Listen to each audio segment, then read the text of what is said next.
El tema que vamos a desarrollar es el tratamiento con insulina en niños y adolescentes con diabetes tipo 1. Después de una breve introducción, vamos a ver los pilares y los objetivos del tratamiento, los controles periódicos que hacemos en los niños y adolescentes con diabetes y la forma de administrar insulina desde el inicio de la enfermedad y cómo se ajusta con el propio crecimiento, las enfermedades intercurrentes y el desarrollo de actividad física. A pesar de que la diabetes tipo 2 es sin duda más frecuente que la tipo 1 en la población general, este no es un tema menor. Fíjense que la estimación global de diabetes tipo 1 en niños menores de 15 años asciende a más de 500.000 a lo largo del mundo,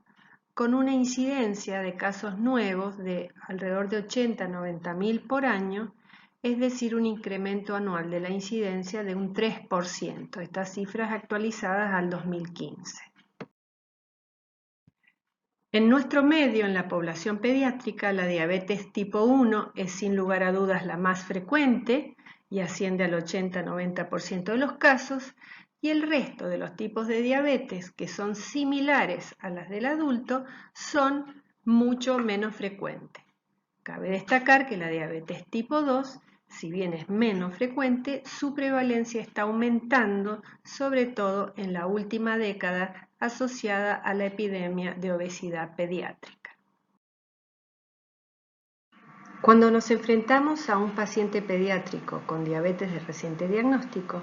en general pensamos que se trata de una diabetes tipo 1 y procedemos a la insulinización.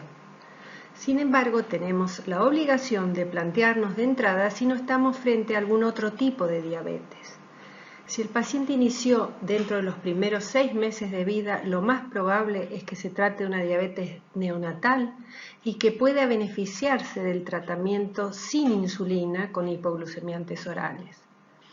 Si tenemos una historia familiar positiva cargada de casos de diabetes leve y una evidencia de péptido C presente más allá del primer año de evolución, podemos pensar que estamos frente a una diabetes monogénica tipo MODY.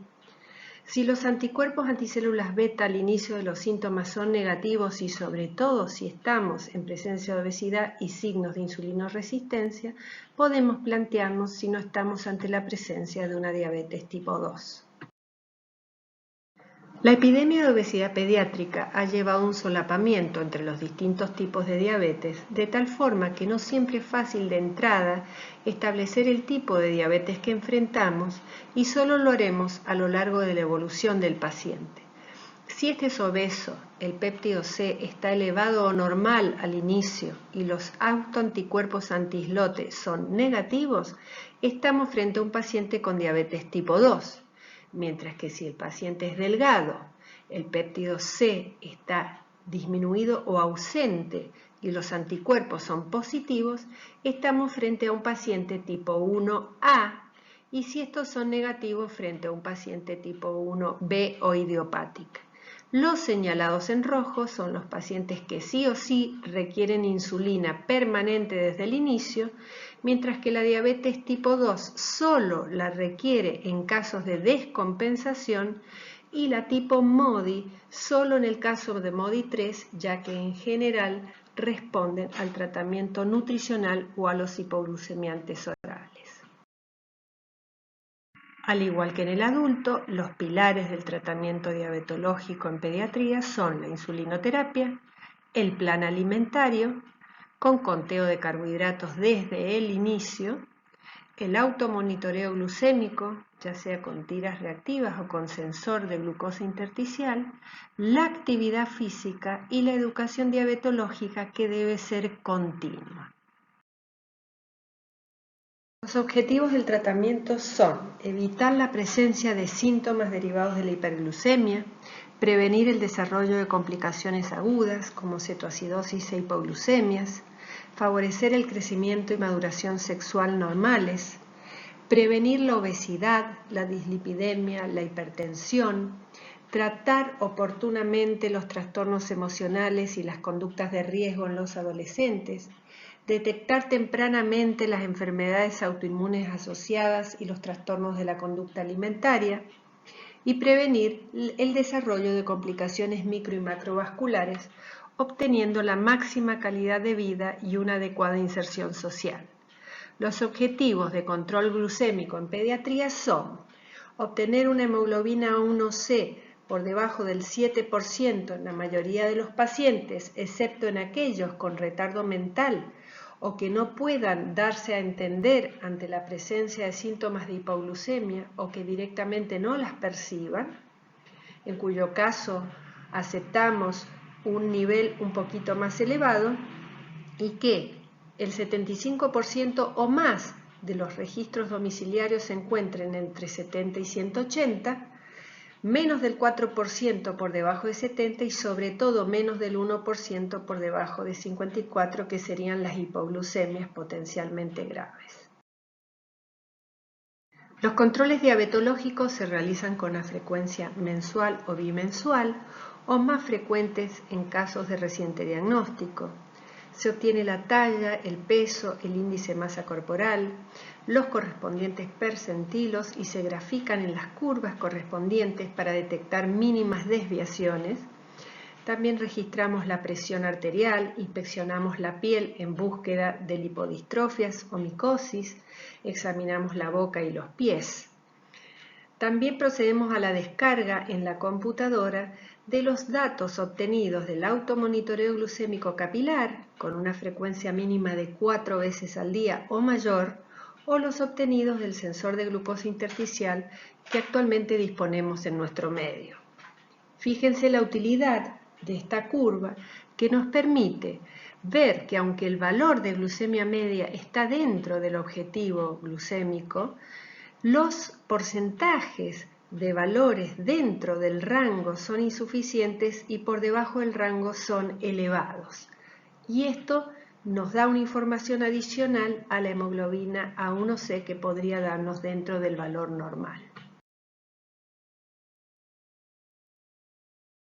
Es importante optimizar y personalizar el tratamiento para alcanzar el objetivo glucémico, pero sin incrementar la frecuencia y severidad de las hipoglucemias,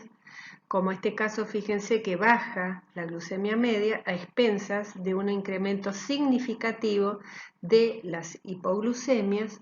más del 10%, a pesar de que hay un leve incremento del tiempo en rango. Esto no es lo aconsejable. En los controles solicitamos hemoglobina glicada A1C cada 3 meses, controlamos los lípidos séricos a partir de los 10 años, tratando de mantener el colesterol LDL por debajo de 100. Solicitamos la función tiroidea cercana al diagnóstico y posteriormente la controlamos anualmente o ante la presencia de síntomas. Descartamos enfermedad celíaca con la determinación de inmunoglobulina A total y los anticuerpos antitransglutaminasa. Al momento del diagnóstico y posteriormente dentro de los 2 años y cada 5 años o ante síntomas. Pesquisa de complicaciones crónicas como microalbuminuria sobre creatininuria después del diagnóstico en mayores de 5 años y repetir cada 1 a 2 años desde el inicio de la pubertad, al igual que el fondo de ojo, y siempre impartir pautas de autocuidado en cuanto a la sexualidad y conductas de riesgo en los adolescentes en relación a adicciones, tabaquismo, etc. Con respecto al tratamiento con insulina, el esquema convencional de 2 o 3 dosis diarias actualmente se considera insuficiente y es desaconsejado, ya que estudios randomizados han demostrado un mejor control glucémico y un menor riesgo de complicaciones a corto y largo plazo cuando se utiliza el esquema intensificado que actualmente se conoce como fisiológico. Esto puede realizarse por múltiples dosis de insulina, que es el más frecuente, o a través de una bomba de infusión continua de insulina que tiene contadas indicaciones en pediatría en nuestro país. Mediante las múltiples dosis de insulina a través del esquema basal-bolos, con análogos de insulina lentos y rápidos, obtenemos un tratamiento individualizado con una complejidad que permite alcanzar el objetivo glucémico pero adecuado a la disponibilidad y nivel de comprensión familiar, y que a su vez es dinámico y se va adaptando a las distintas etapas evolutivas, ya que no es lo mismo tratar a un niño menor de 2 años o a uno en etapa preescolar, escolar o un adolescente. Con respecto a las insulinas disponibles para uso pediátrico, son las mismas que en el adulto, excepto la insulina glargina 300 unidades por mililitro, que aún no está aprobada, y las premezclas de insulina fijas, que son desaconsejadas porque se alejan mucho del modelo fisiológico que es el recomendado actualmente. Reservamos la zona de los muslos y las nalgas para las insulinas de acción lenta y los brazos y el abdomen para las insulinas de acción rápida.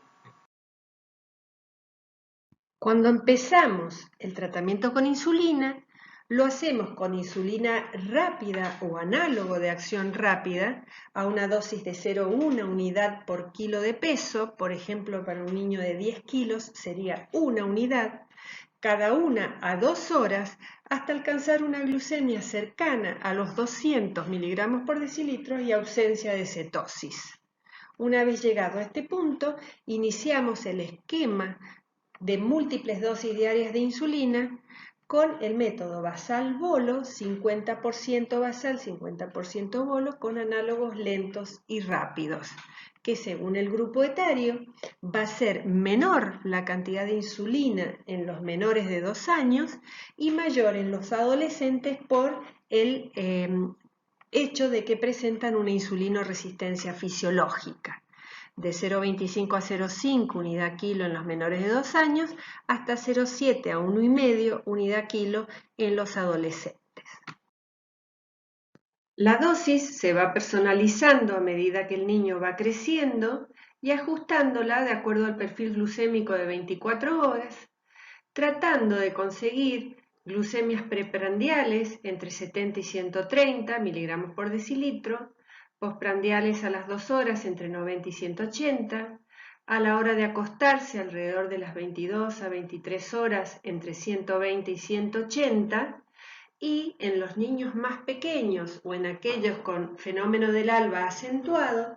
a veces les pedimos que hagan el control a las 3, 4 de la mañana, que debería estar por encima de 140 y por debajo de 200. La dosis correcta es la que permite un buen control glucémico sostenido, con un crecimiento y desarrollo adecuado, sin hipoglucemias y con una óptima calidad de vida.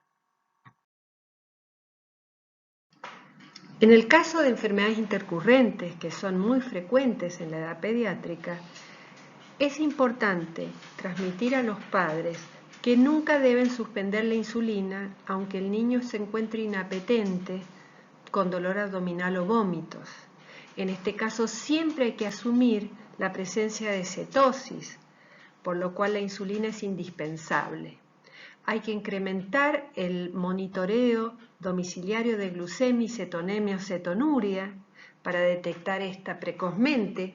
tener disponibles líquidos con glucosa y electrolitos, identificar y tratar la causa desencadenante y evaluar siempre la necesidad de internación para hidratación endovenosa en caso de que los niños presenten mala tolerancia oral. Mientras dure la enfermedad intercurrente, son necesarias dosis suplementarias de insulina de acción rápida o análogos rápidos, a una mayor dosis en los casos con cetosis, hasta 0,2 unidades kilo, y a una menor dosis en los casos sin cetosis, generalmente menos de 0,1 unidad kilo. La dosis basal en general no se modifica, se puede incrementar un 20-30% en caso de que la intercurrencia se prolongue, y en las gastroenteritis se puede disminuir por la malabsorción alimentaria que predispone a las hipoglucemias, pero nunca suspender. Para ejemplificar, tomemos el caso de un niño de 12 años con un peso de 43 kilos, en el cual estipulamos una dosis total diaria a 0,7 unidades por kilo de peso, serían 30 unidades, de las cuales administraremos el 50%, es decir, 15 unidades como insulina basal, análogo lento, NPH o bomba de infusión continua, y le agregaremos bolos preprandiales antes de las comidas principales con insulinas de acción rápida, que tiene dos componentes. El primero, en relación a la ingesta de carbohidratos, con una relación decreciente con la edad, siendo una unidad cada 30 gramos en los niños más pequeños y una unidad cada 7 a 10 gramos de carbohidratos ingeridos en los más grandes. Y a esto se le agrega un factor de corrección en base a la sensibilidad insulínica de todo valor que supere los 120 a 150 en el día y los 200 en la noche. Para nuestro paciente, que sería en edad puberal, dividimos la regla del 1700 sobre la dosis total diaria, que es 30, y nos arroja que cada 60 miligramos que supere los 120 le toca una unidad extra. La dosis a su vez se ajusta para situaciones de la vida cotidiana. Generalmente se disminuye un 10-20% en el verano, los fines de semana, en los viajes y campamentos o al realizar actividad física.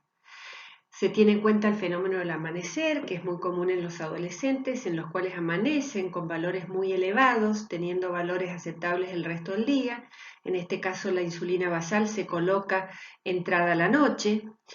La luna de miel, que son los meses siguientes al debut, en los cuales generalmente la dosis se lleva a un mínimo, pero no se suspende, y los niños inapetentes, en los cuales está permitido colocar la insulina después de terminar de comer, sabiendo exactamente la cantidad de carbohidratos que ingirieron. La dosis de insulina está adecuada a la cantidad de calorías que el niño ingiere, que es la misma que cualquier otro niño de su edad, calculando 1000 calorías para el primer año y 100 calorías adicionales por año subsiguiente. Se reparten en las 4 comidas principales y 2 o 3 colaciones opcionales, que son más necesarias en los niños pequeños que en los más grandes, y todas las raciones deben contener carbohidratos, y alentamos a la práctica del conteo desde el inicio de la diabetes. Hay que aportar cantidad suficiente de fibra vegetal, cosa que en los niños más pequeños no es fácil. Los lácteos en los menores de 2 años deben ser enteros, debido a que la mielinización del sistema nervioso aún no está completa. La soja en los menores de 5 años no está permitida porque es un disruptor endocrino, y cada 3 a 6 meses hay que reevaluar el aporte calórico y la distribución. En cuanto a la actividad física, lo ideal es que la desarrollen en el contexto de un programa de actividad física, dado que los pacientes entrenados logran un mejor control metabólico, requieren menos insulina, tienen una mayor autoestima y una mayor adherencia al tratamiento. Y evaluados 10 a 30 años después, los adolescentes atletas tuvieron menor morbimortalidad relacionada con la diabetes que aquellos sedentarios. Pero hay que hacer la salvedad de que el ejercicio esporádico en pacientes no entrenados no es aconsejable, ya que trae aparejado un aumento significativo del riesgo de hipoglucemia o de cetoacidosis diabética en pacientes con mal control crónico. En cuanto a las recomendaciones prácticas que generalmente damos a los padres o a los adolescentes, es que eviten realizar actividad física en el momento del pico de acción de la insulina, que no deben inyectar insulina en la zona muscular que va a ser sometida a esfuerzo, que deben chequear la glucemia antes de iniciar el ejercicio y que si es menor de 120 o 150 en los más pequeños, deben ingerir 10 a 15 gramos de carbohidratos, y si es mayor de 250 o 300 en los más pequeños, deben chequear cetonas, y si estas son positivas, deben posponer el ejercicio e inyectar insulina. Si el ejercicio durará más de 60 minutos, deben ingerir hidratos de carbono adicionales. Se debe reducir de un 20 a un 50% la insulina rápida antes o después del ejercicio, según la intensidad del mismo, y disminuir la dosis basal de insulina, midiendo la glucemia nocturna ante un ejercicio muy prolongado o inusual, y siempre evaluar los resultados de las conductas tomadas para modificar en las situaciones venideras. Y como mensaje final, el tratamiento de la diabetes tipo 1 en pediatría no se limita a alcanzar una glucemia dentro del rango objetivo, sino que nuestra meta es acompañar y favorecer el desarrollo psicofísico armónico, el proceso de individuación y una adecuada inserción social para que ese niño o niña pueda alcanzar en la vida adulta la máxima expresión de su potencial. Muchas gracias por su atención.